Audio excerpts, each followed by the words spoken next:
दोस्तों, छींक आना एक नॉर्मल बात है और आपने कई बार सुना होगा कि छींक रोकने से आपके दिमाग की नसें फट सकती हैं और आपकी मौत हो सकती है। पर हम आपको बता दें कि ऐसा एक भी केस आज तक दुनिया में कहीं भी रिपोर्ट नहीं किया गया है।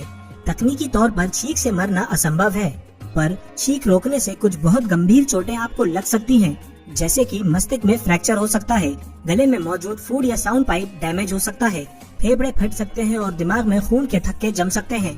ये चोटें अलबत्ता जानलेवा हो सकती हैं। तो हमें कमेंट करके बताएं ये जानकारी आपको कैसी लगी, और इसी तरह के शॉर्ट फैक्ट इन्फॉर्मेशन वीडियोस देखने के लिए लाइक शेयर सब्सक्राइब करना ना भूलें। तो मिलते हैं अगले वीडियो में।